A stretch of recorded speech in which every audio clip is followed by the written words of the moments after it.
Peter Bulker here, and welcome to today's edition of The Transition Guy. Now, today's episode we're going to be looking at how to run a daily huddle. Now, where does a daily huddle come from? A daily huddle is part of the meeting rhythms mentioned in Scaling Up.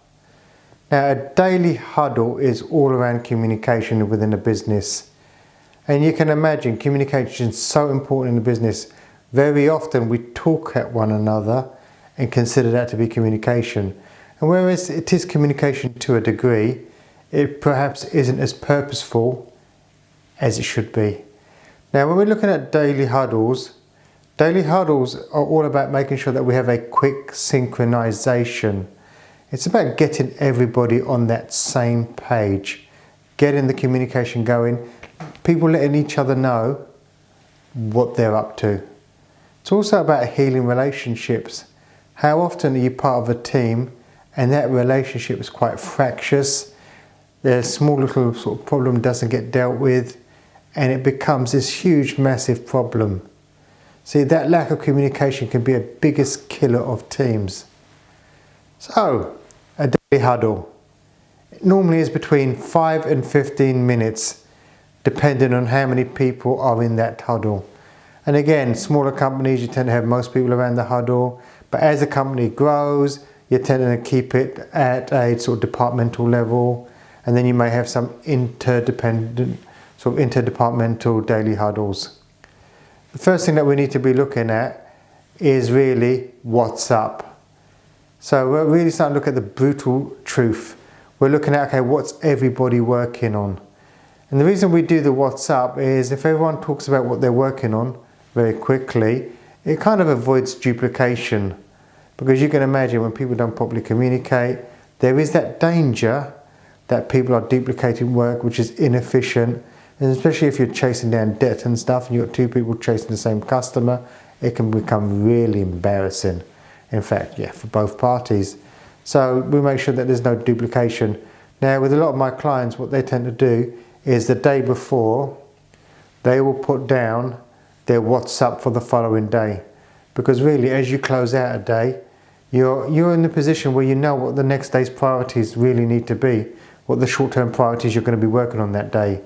So as good practice, they close out the day before, making a note of their what's ups, so that they're ready to go the following day.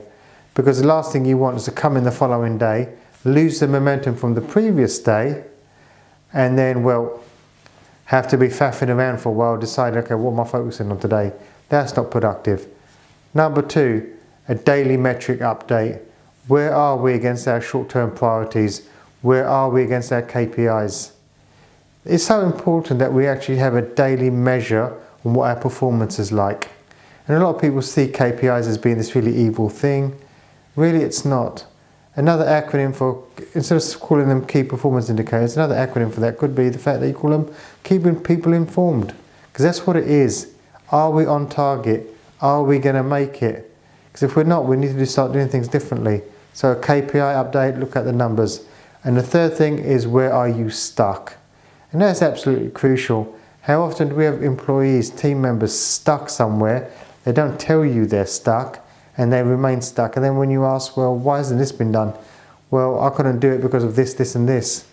Well, when you bring out the stucks in a huddle, you often find that someone else has got the solution for that problem, or if they haven't, they know someone that has. So it's about getting the stuff out there that's going to hold us back, dealing with it and moving forward. And that's it.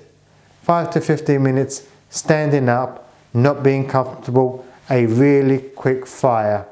Now, if you've got things that is in more sort of longer term solution that you can't really deal with in the 5 to 15 minutes, then you take that offline. You don't sort of tie up everybody else's time solving one particular big challenge. You go offline with that person and deal with it then.